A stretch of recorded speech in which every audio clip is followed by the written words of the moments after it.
Okay.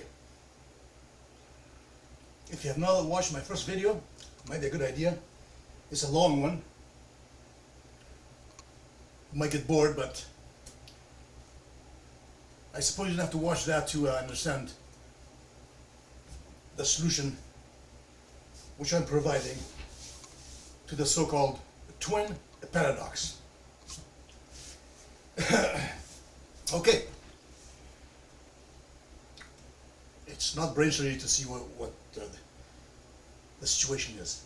Just what breaks the so-called symmetry as to why one twin that supposedly turns around and comes back finds the twin on Earth older. You hear all those people yapping away, from science asylum to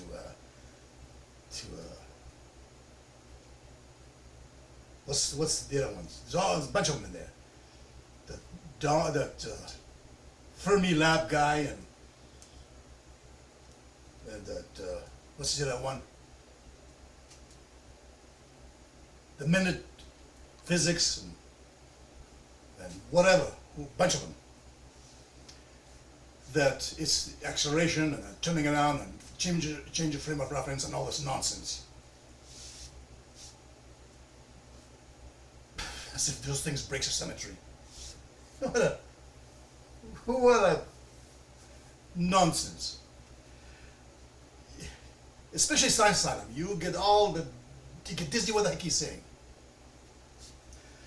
So if you have two, imagine just a twin. Doesn't have to be twin, just two clocks, whatever you want to call it. It's called the two-object universe. In the two-object universe, my friend, there is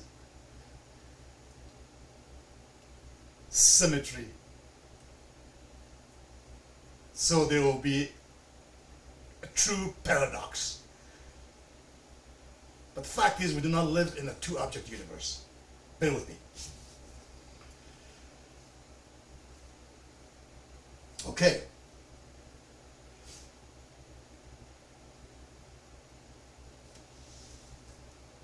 Does the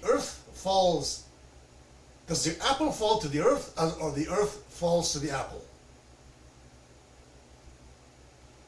In other words, which one is accelerating towards which one? You tell me. So, you got, if you blame the twin accelerating, turning around, or whatever, well, from his perspective, the earth is accelerating towards it. Or if it's changing direction, well, the earth is changing direction according to the twin that went and turned around, changed direction. And all this other nonsense about acceleration is absolute. So Earth's acceleration towards the apple is absolute, or apple's acceleration towards the earth is absolute. All this nonsense, it's just nonsense. It's just nonsense. It doesn't add up, it doesn't say anything, it doesn't mean anything. It's nonsense.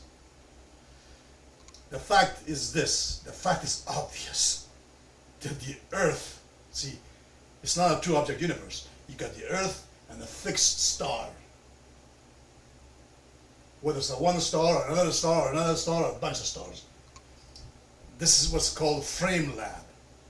The lab frame, well, what do you want to call it? The fact is that you got two stationary objects. We call this one Earth, and call this one the other objects in the universe which are stationary. So let's say Earth and another planet. Just take one planet. This one rocket goes towards that planet and back, or halfway to that planet, or a quarter way to that planet, whatever.